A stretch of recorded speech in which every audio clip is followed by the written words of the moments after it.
CSU, Aurélien reçoit un appel de détresse. Son correspondant est sous le choc. Il vient d'assister à une agression. D'accord, vous avez une description à nous donner pour que les agents puissent les reconnaître, hein? D'accord, et le vendeur qui s'est fait agresser, il peut pas donner de description, lui? C'est ici, dans ce kebab, que les faits se sont déroulés. Un client a frappé le serveur. Pourquoi il vous a agressé? Parce qu'il voulait un kebab et... Non, il était trop bourré, je pense. Ah, ok. Ouais, Et sans motif particulier, vous le connaissez pas? Non. Vous avez une description, non? L'employé est encore un peu hagard. Tout s'est passé très vite. Le client n'a pas apprécié de devoir attendre sa commande. Alcoolisé, il a saisi un objet sur le comptoir et l'a lancé à bout portant en direction du serveur. Avant de s'enfuir, il a aussi fracassé la porte de l'établissement. Il ressemble à quoi, le monsieur? Pardon? Il ressemble à quoi, le monsieur? C'est un black, ouais. Un black? Il avait une veste gris. Ouais. Il fait quelle taille à peu près? 1m70. Ouais. Il était en jean? Ouais. Hein? Ouais. Un jean bleu? Après, j'ai pas vraiment regardé. Ouais, je sais bien, ça a été vite. Le signalement est assez approximatif, mais Fabien le transmet immédiatement au CSU. Et pour la description de l'individu qui a porté les coups, un individu type A. L'agresseur est peut-être encore sur les lieux. Aurélien et Florian vont ouvrir l'œil. Veste grise, 1m70 et jean. Pas plus de description. C'est bien reçu. La place est bondée. Pas facile pour l'équipe du CSU de trouver le suspect. Aurélien demande plus de détails.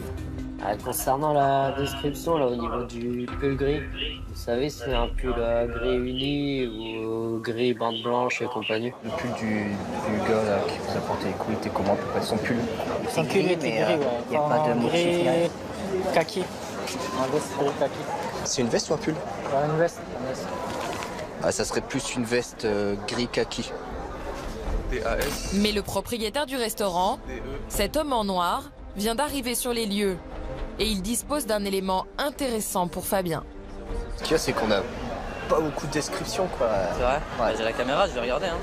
C'est la Allez caméra? voir, là, ouais, bah, ça va se passer sous mes yeux. Là. Je vais regarder tout de suite. Ouais, ça marche. Le propriétaire a équipé son restaurant d'un système vidéo. Il peut retrouver les images sur son téléphone portable. Le gros pied là. On y voit le groupe de jeunes entrer dans le kebab. Ils sont nombreux, 7 au total. Au début, rien à signaler, mais la situation va vite dégénérer. Lui là qui met les coups. Ouais, là c'est parti. Et là on le voit prendre le pot rouge, le fameux gars à la casquette rouge, c'est pour ça que je vous ai... Il prend le pot rouge dans la main, on le voit le prendre à la main et il lui lance vers la fin. Moi je veux voir lequel a tapé dans la porte, surtout qui m'a pété la vitre là. Donc je sais pas si avec ça on va pouvoir faire grand chose sur l'identité des gars quoi. Ouais. Les images sont floues et ne permettent pas d'identifier l'homme qui a porté les coups. Mais à l'extérieur, un client présent au moment des faits reçoit un appel d'autres personnes, elles aussi présentes durant l'agression. Elles sont en train d'attendre le tramway et pensent avoir reconnu l'agresseur. Attends, reste comme ça 2 minutes, j'ai en train de parler avec les polices. Ah, on a une info, apparemment un client aurait reconnu l'agresseur. Et l'agresseur serait arrêt de tram rue de Velle, direction Robert Debray. Au CSU, Florian a repéré quelqu'un qui pourrait correspondre au signalement. L'auteur avait pas une capuche blanche? Capuche blanche? Un capuche blanc ou pas? Il y avait ou pas? Ouais. Ouais, affirmatif, un capuche blanche. Mais apparemment le tram va vite arriver. Ouais, bah moi en visu, j'ai 4 individus, dont un avec une casquette rouge, veste grise. Et j'ai un autre individu avec une veste grise et une capuche blanche. Donc lui est actuellement encore à l'arrêt de tram. Ouais, veste gris, capuche blanche avec des locks, normalement ça serait l'auteur des coups. Ouais, affirmatif. Il est avec un soda à la main. Le temps presse. Fabien décide de demander à l'un des serveurs de venir avec lui pour identifier l'agresseur. Il va, monsieur? On va où? Juste rue de Velle, je vous ramène ici après. Ah, vous voulez que j'aille là-bas et je juste c'est lui et... Ouais, dans la voiture, on fait juste passer. On fait juste passer, ils vous verront pas de toute manière. Ça va. Vous passez avec nous dans le véhicule? Mettez un truc sur la tête si vous voulez, mais... Le serveur a tenté de protéger son collègue. Il est couvert de sang. C'est la première fois qu'il assiste à une bagarre dans le restaurant. Il n'a rien vu venir. Ils arrivent à, je crois, 5-6. Ils veulent manger rapidement devant les clients. Donc après, on leur dit qu'il y a une queue et qu'il faut qu'ils attendent. Et ils sont impatients. Et puis après, le ton monte. Et puis il a commencé à insulter. Donc voilà, après, c'est parti un peu.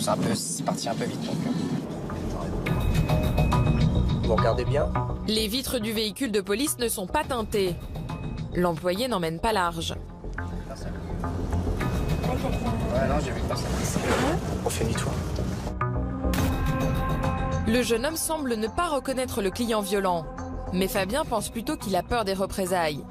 Si le serveur dénonce l'agresseur, celui-ci pourrait facilement le retrouver pour se venger. Je pense pas que ce soit lui. Non, c'est pas lui. Non, c'est pas lui. Ouais, 163 de 170, c'est négatif. Au CSU, les équipes surveilleront les alentours toute la soirée. Mais elles ne mettront pas la main sur l'agresseur. Quant au serveur blessé, transporté à l'hôpital, il finira la nuit avec 3 points de suture et une interruption de travail. À Reims, comme dans d'autres grandes villes, les vols de vélos sont un fléau. Chaque jour, des plaintes sont déposées. Depuis ce matin, 3 vélos ont déjà été dérobés sur le parking de la faculté. Transmettez. Deux personnes ou un scooter qui voleraient des vélos. Vous avez un descriptif des individus? Non, on transmettra après. Négatif. Au CSU, c'est Jean-Philippe qui coordonne les opérations. Pas de caméra sur place. Par contre, ça peut redescendre sur le quartier de l'Europe. Selon les informations dont les policiers disposent, les voleurs arrivent en scooter. Le conducteur lâche son passager qui repart immédiatement sur un vélo. Une opération rondement menée. Jean-Philippe donne l'info aux équipes. 146 et 138, ainsi que les motos pour le PC. 146. Pour le moment, vous contrôlez éventuellement tout scooter qui pourrait redescendre sur vous ou aux alentours. PC de 146, arrivé sur les lieux. Première vérification sur le parking. Aucun scooter en vue. Tellement grand le parking, si on n'a pas de détails. L'équipe décide d'aller à la chasse aux informations. À son arrivée, 2 nouveaux vélos viennent d'être volés. Donc depuis ce matin, ça fait le 5e vélo qui se fait... D'accord.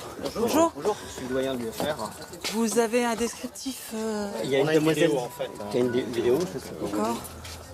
À l'intérieur du bâtiment, une étudiante a filmé l'un des vols. Donc là, c'est le vélo qui a été volé? Oui, c'était le 3e. Et vous avez le scooter, d'accord. Mais on n'a pas la plaque. J'ai pas réussi à avoir la plaque. Ils sont casqués, donc... Oui. Impossible d'identifier les voleurs. Mais la vidéo contient un indice précieux.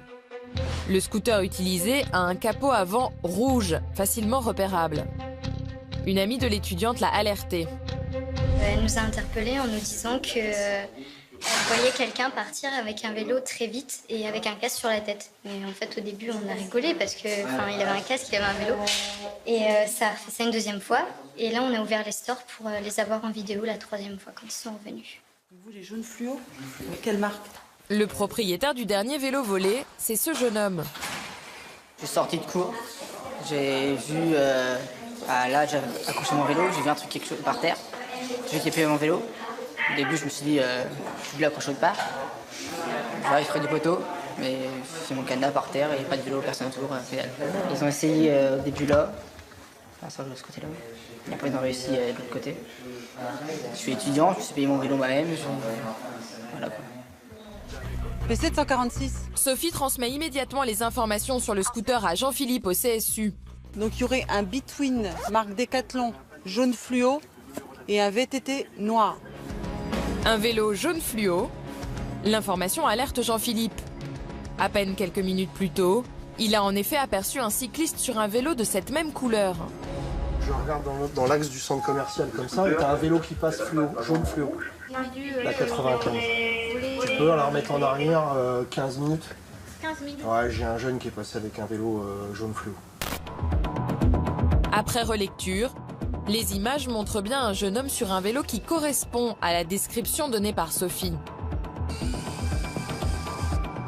Dans le même quartier, le scooter rouge vient d'être retrouvé. Grâce à la vidéo transmise par Sophie, les policiers de la BAC ont interpellé le conducteur. Ils l'interrogent dans leur véhicule banalisé et les aveux sont rapides. Les vélos sont déjà tous répartis à quelques mètres de là chez des amis. Tous, sauf un. Le vélo jaune, il n'a pas été retrouvé? On y va là. Le troisième personne, elle indique l'avoir planqué chez sa grand-mère.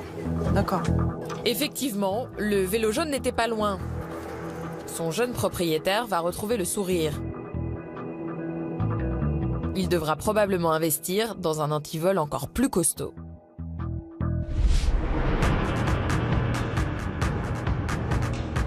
Ce soir, la tension est maximale aux abords du stade de foot.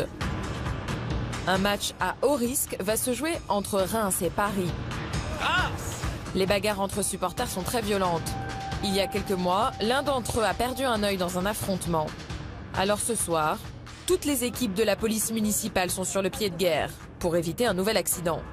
On a eu comme info ce matin donc un bus d'ultra attendu et 45 supporters en VL individuel, avec des antécédents entre les Rémois et les Parisiens, donc potentiellement un dispositif qui pourrait être tendu.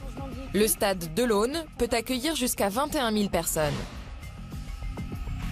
Alors quand une bagarre éclate entre supporters, les mouvements de foule peuvent provoquer des catastrophes. Ça marche? Pas de questions? Eh bien on est parti, on va se mettre en place.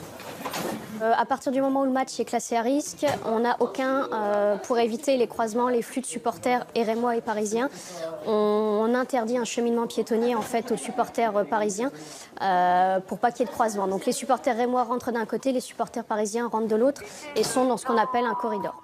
Le coup d'envoi vient d'être donné. Ben et son équipe sont déjà appelés sur place. 2 supporters rémois viennent d'être exclus du stade pour violence. L'un d'entre eux a quitté les lieux, l'autre, pour l'instant, semble plutôt calme. Bonsoir. Alors, c'est quoi le souci? Est-ce que c'est normal que je paye ma place? Regardez, j'ai payé 2 places, jockey mais à l'eau. Ouais, d'accord. Je suis allé en main à l'eau, je me suis assis, j'ai regardé les adversaires. Ils nous insultaient tous et nous, c'est nous qui se faisons virer. On essaie de rentrer en jockey, ils veulent pas. Allez, regardez les caméras. Monsieur s'est fait sortir pourquoi? Monsieur s'est fait sortir pour insulte envers les Parisiens. Ouais. Donc, ils m'ont sorti de la tribune.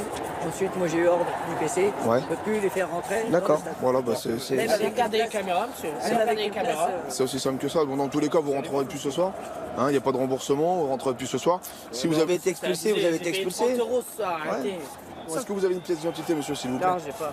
J'ai ma carte bancaire. Voilà. Quelque chose avec votre nom? Ouais.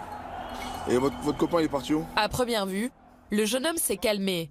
Mais Ben doit vérifier s'il n'a pas d'antécédents pour fait de violence. Il appelle le CSU et c'est Béatrice qui va traiter son appel. BCCSU de 140. Oui, pris en visio depuis quelques minutes. Donc je vais te transmettre l'identité d'une des 2 personnes qui a été exclue du stade.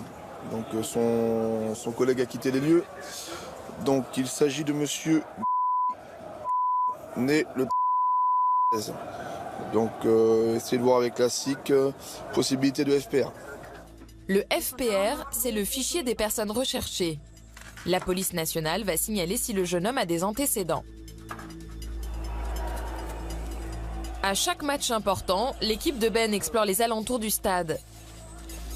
Les supporters savent qu'ils sont systématiquement fouillés à l'entrée.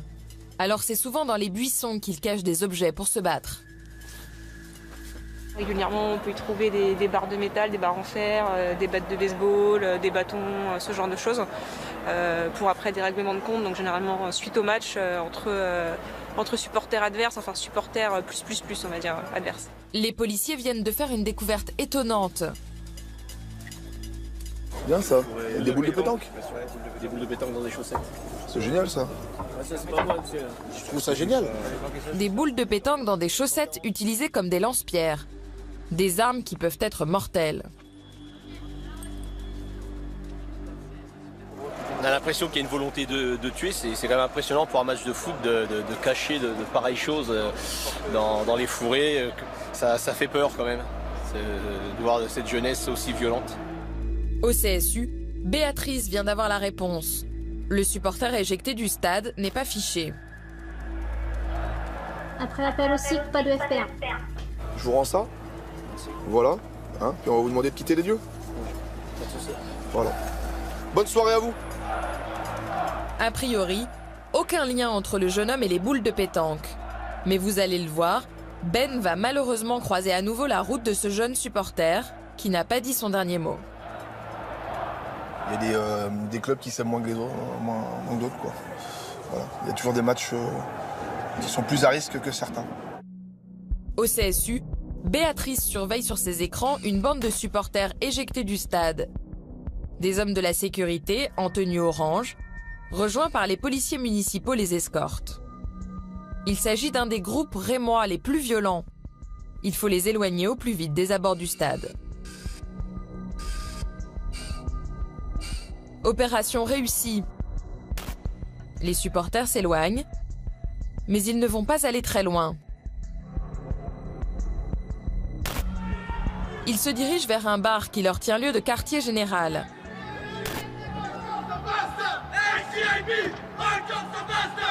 Au CSU, Florian braque ses caméras sur le café, car c'est là qu'ils vont attendre la fin du match dans une ambiance alcoolisée et surchauffée.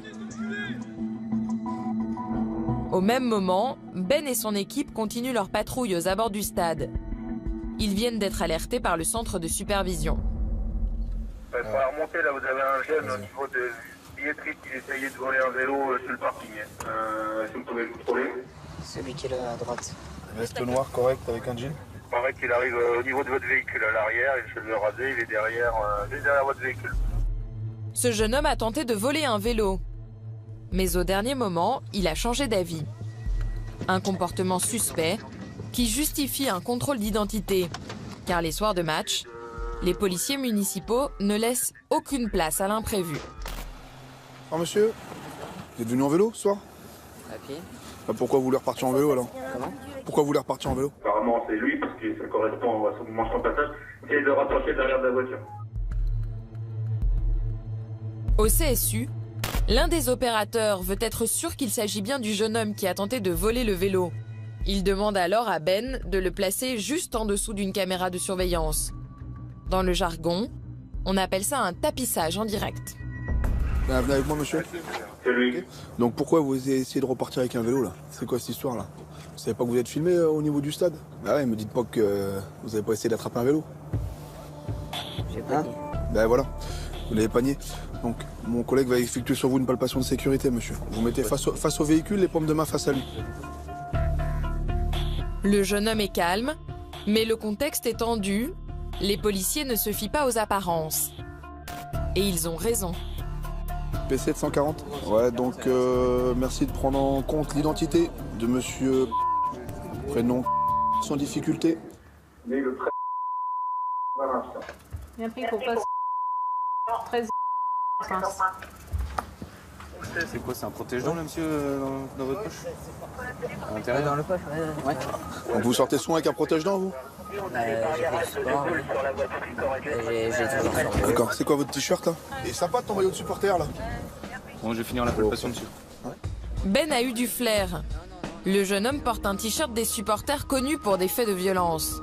Pas de doute, protège-dents en poche, il n'était pas sorti pour simplement prendre l'air. Donc monsieur, mais pour en découdre. Je vais vous expliquer comment ça va se passer. Ouais. Donc là, on a recueilli votre identité. Vous êtes vu à la caméra en train d'essayer de voler un vélo. D'accord. Ok. Là, on vous trouve sur vous avec un protège-dents. Donc si on se balade avec un protège-dents, c'est que vous avez l'intention d'en découdre. Donc c'est aussi simple. C'est aussi simple que ça. Là, la soirée, elle est terminée pour vous. En plus, vous sentez bien l'alcool. Je vais vous rendre votre carte d'identité. Votre nom, il est noté au CSU. On va vous suivre caméra. Okay. Si vous ne tenez pas tranquille jusqu'à chez vous, d'accord, vous aurez de nos nouvelles. Okay. Vous récupérez votre carte d'identité, vous quittez les lieux. Pour ce soir, je vous vois plus. Les policiers n'ont rien de concret à reprocher au jeune homme. Mais ils ont certainement freiné ses ardeurs de bagarre, du moins pour ce soir. Il peut rentrer chez lui. Au CSU, Béatrice continue à surveiller le QG des supporters. Le match est presque terminé et un groupe se précipite vers le stade.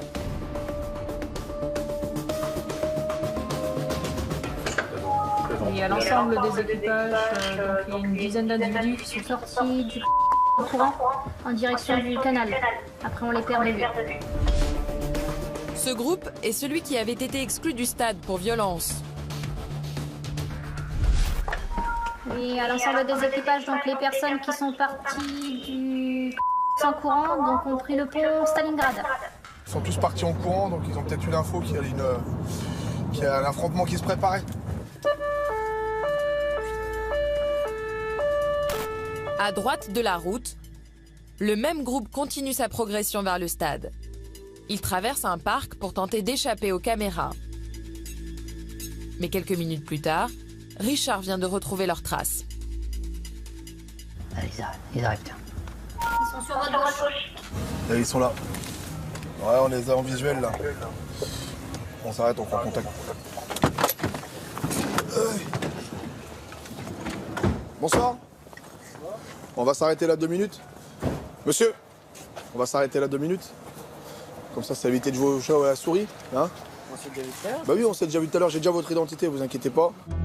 Le jeune homme à la casquette noire qui vient de tenter de s'échapper est celui que Ben avait contrôlé en début de soirée près des buissons, dans lesquels étaient cachées des boules de pétanque. On va faire une palpation de sécurité sur ces messieurs. Premier objectif, relever les identités et vérifier que les jeunes ne sont pas armés. Prénom. 4e individu. On s'assure simplement qu'ils n'aient pas sur eux d'objets dangereux ou alors des gants coquets, des couteaux. Notamment tout à l'heure, on a vu un protège-dents. Bon, voilà, on se doute bien l'utilité qu'ils peuvent en faire plus tard dans la soirée. Fin du contrôle. La fouille n'a rien donné. Les supporters savent que les policiers n'ont rien à leur reprocher. Alors ils se montrent provoquants. Le match il se termine dans une demi-heure. D'accord. Bah justement, moi ce que je vais vous dire, hein, je vais vous inviter à rentrer chez vous, hein, tranquillement. Voilà. Ça va sans dire, mais ça va mieux en le disant. Donc le message est passé. Vous me dites qu'on se retrouvera, peut-être qu'on se retrouvera tout à l'heure. Maintenant, on a l'ensemble de vos identités, d'accord? Donc elles sont notées. Savoir que vous êtes suivi caméra. Hein, voilà, vous connaissez la procédure. Bah, s'il devait y avoir des dégradations, des altercations, eh ben, on sait où vous retrouver dans tous les cas. Que ce soit Néo, on sait où vous retrouver. Que ce soit au commissariat ou dans les jours. Bonne soirée à vous. Donc là, c'est un groupe de supporters de supporters rémois qui a clairement envie d'en découdre, hein, puisqu'ils nous disent entrée de jeu qu'on va se retrouver tout à l'heure. Maintenant, il n'y a pas d'infraction pour l'instant, donc on peut juste les suivre caméra. Et puis, on en est toujours au stade de la prévention. Voilà, mais ça annonce la deuxième partie de soirée, malheureusement. PC pour équipage 139 et 140. Les individus sont repartis, ils nous ont promis de se revoir tout à l'heure, on les invite à rentrer chez eux, garder les identités sous le coude et essayer de les garder à la caméra. J'ai reçu bien pris. Donc le groupe a l'air de rejoindre un autre petit groupe de 5-6 personnes. Ouais, correct. De toute façon, ils nous ont dit clairement qu'ils attendent la fin du match. Là. Le match se termine. Ce soir, grâce au travail des policiers, aucun incident n'a eu lieu à l'extérieur du stade. On débriefe rapidement là. À l'intérieur, quelques tensions, mais rien de grave. Match un peu tendu, hein. On a eu pas mal de bagarres dans les tribunes, des gens qui ont obligés de sortir en amont, beaucoup de sièges à rager, des fumigènes. Je laisse rentrer, vous ferez une fin de service 23h30. Bonne soirée. Merci, au revoir. Chaque année, plus d'une 50aine de matchs mobilisent les forces de l'ordre. Un exercice que la police municipale maîtrise bien, grâce à l'appui des caméras. Dans le quartier de la Croix-Rouge, classé zone de sécurité prioritaire, les caméras ne sont pas les bienvenues et la police municipale doit souvent les remplacer. Mais cet après-midi, le CSU reçoit un appel un peu surprenant. Ils sont au niveau du parc, vous dites? Selon les informations données par un riverain, des habitants du quartier seraient en train de faire un barbecue sauvage au pied de leur immeuble. Une activité dangereuse, strictement interdite. Jessica contacte une équipe présente dans le quartier. Chef, c'est le PC. Est-ce que vous avez possibilité de vous rendre à l'issue de votre pédestre pour un barbecue en cours? Donc c'est allée des Bourguignons. secteur Croix-Rouge. Et est-ce que vous avez le barbecue en visuel? Négatif. Donc apparemment, ce seraient 2 individus, un homme et une femme. Ouais, bien pris, on récupère le véhicule et on s'y transporte. Un barbecue sauvage. A priori, rien de très dangereux.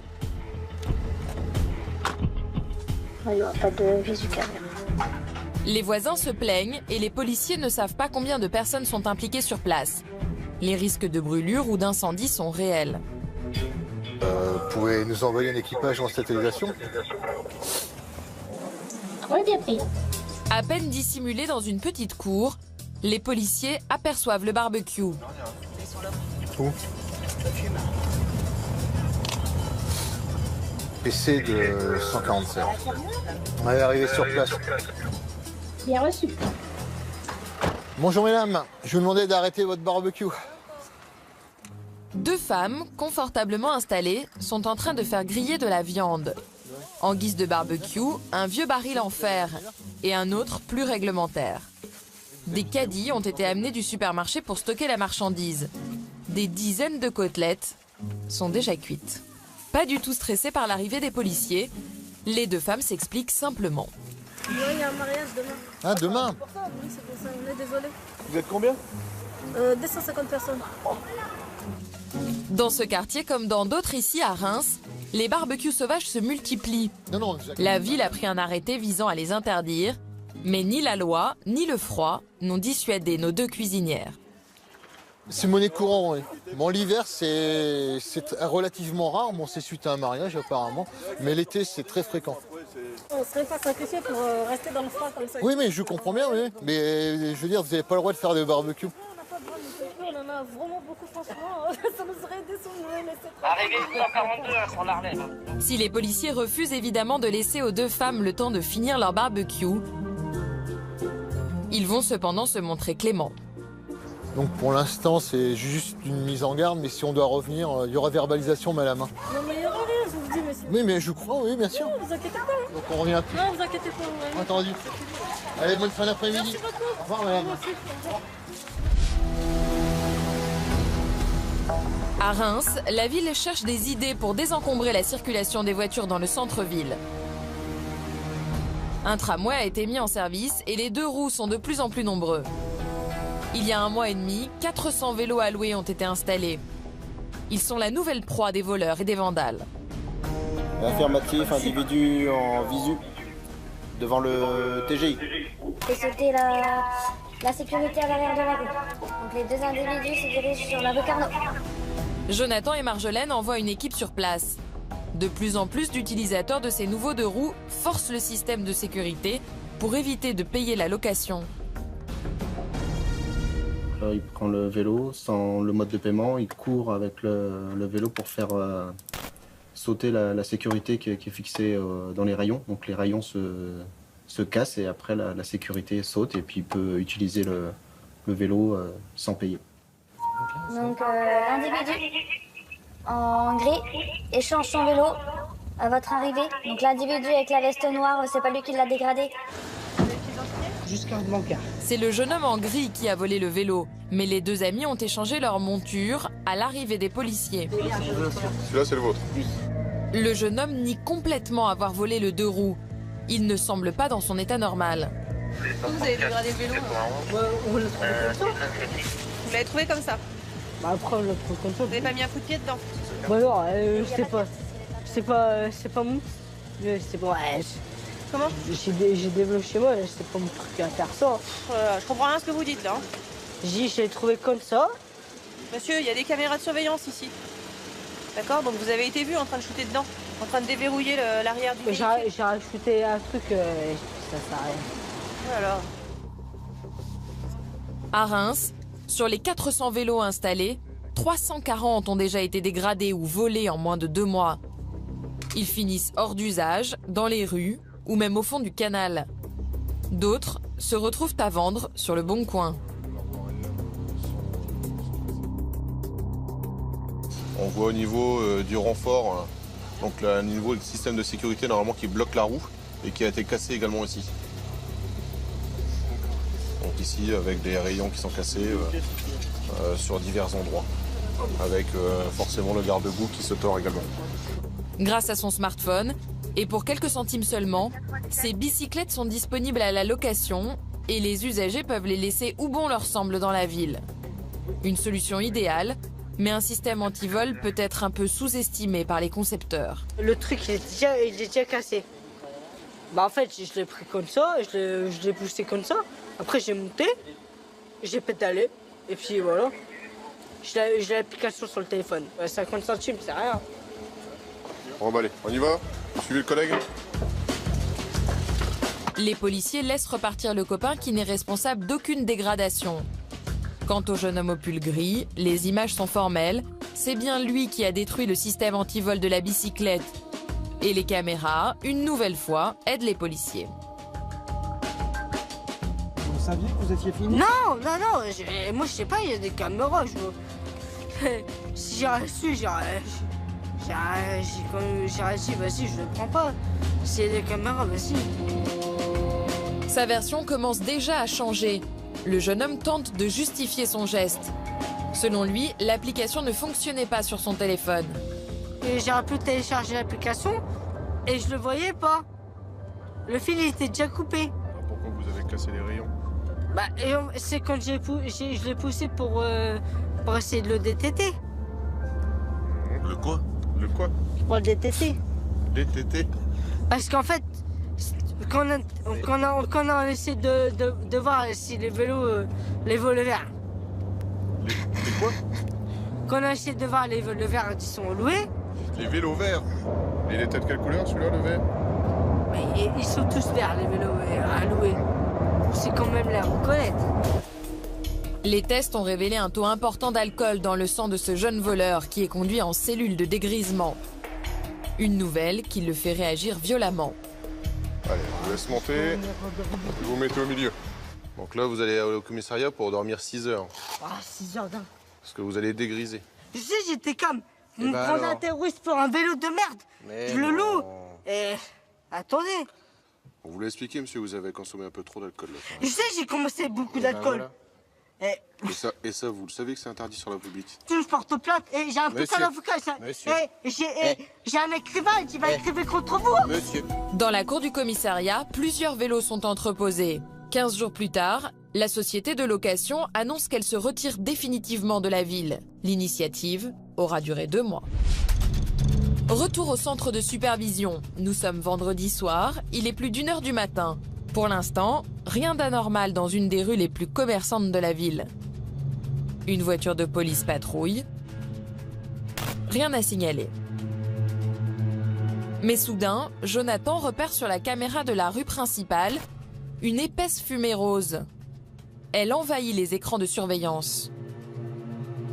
Un individu avec un fumigène. C'est un jet d'engin pyrotechnique sur la voie publique, donc c'est interdit. Les policiers connaissent bien ce genre d'incident.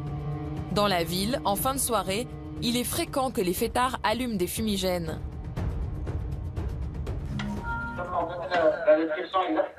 Un jean bleu clair, un manteau noir, capuche sur la tête maintenant, manche bleue, un type européen. Pour l'instant, il est à l'entrée Chabot. Les fumigènes en pleine ville, c'est évidemment interdit. Et surtout, cela peut causer des dégâts. Accidents, incidents, les rues alentours sont déjà enfumées. Une équipe arrive sur place, 2 personnes sont présentes. Affirmatif. Au niveau de la boutique de coiffeur. Ça aussi. Donc l'individu avec la capuche noire sur la tête. Grâce aux caméras, pas d'erreur possible. Aurélien a identifié l'homme qui tenait le fumigène.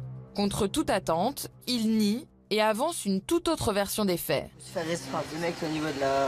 vous avez brûlé un fumigène? Moi? Oui, on vous a vu. Vous avez été filmé, vous êtes juste au-dessus de la caméra. Bah vous pouvez me filmer, je vous dis que c'est pas moi. Moi je vous dis que c'est vous. Bah non. Votre date de naissance?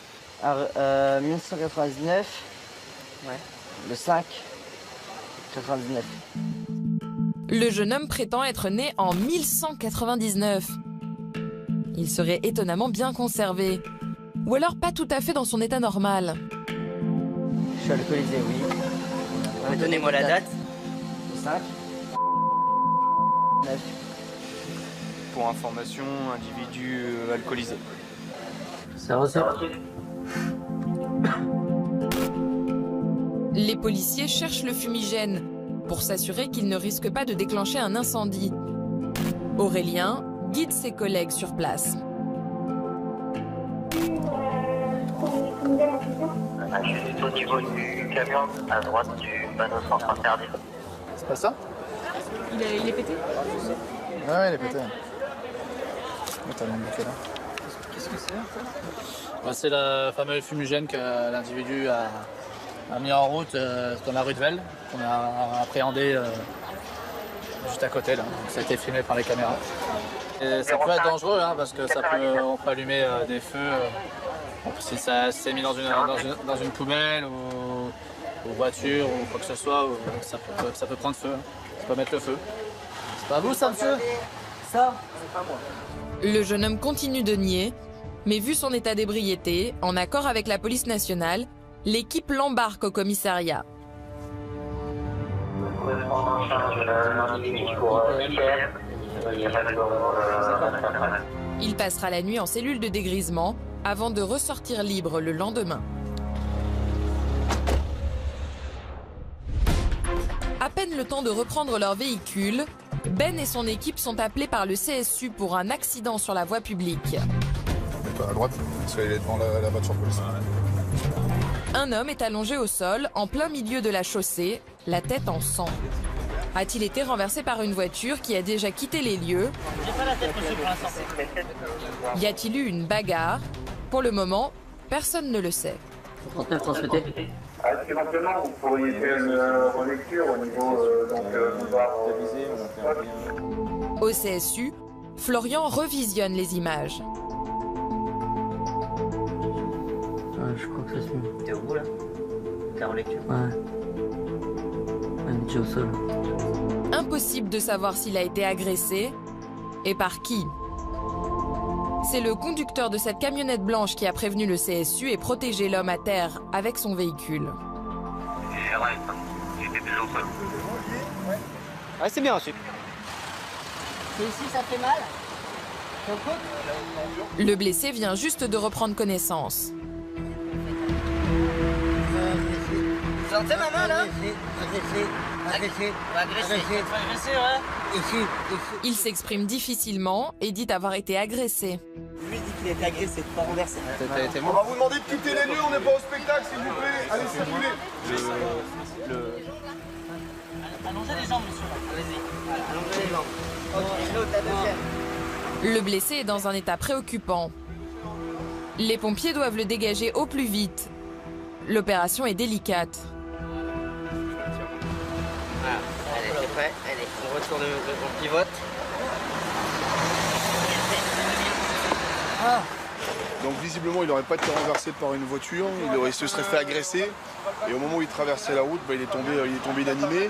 Les gens l'ont vu et ont prévenu directement les sapeurs-pompiers. Qui a agressé cet homme et pour quelle raison? J'ai l'identité du monsieur. Donc c'est bien, il m'a confirmé que c'était donc bien une agression. Le monsieur a réussi à livrer quelques explications aux pompiers. Alors moi il me dit qu'il s'est pas fait agresser ici. Et apparemment il a son squat qui est dans le coin. D'accord. Il s'est fait agresser dans son squat. Et il se peut qu'il s'est dû se traîner là. D'accord, ok. J'en déduis ça, j'en suis pas sûr. La piste de l'agression semble probable. L'homme a reçu des coups importants, il souffre d'un traumatisme facial. Il a plusieurs côtes cassées. Il s'agirait d'un SDF. Les policiers vont faire une reconnaissance dans son squat.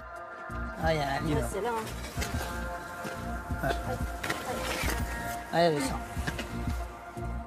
Comme dans de nombreuses villes, ici à Reims, il est fréquent que les SDF se battent pour quelques mètres carrés à l'abri des regards. On a vu des traces de sang par terre, donc peut-être qu'il y a eu une bagarre entre eux, entre deux personnes. Donc du coup, on cherche s'il n'y a pas une autre victime ou autre chose.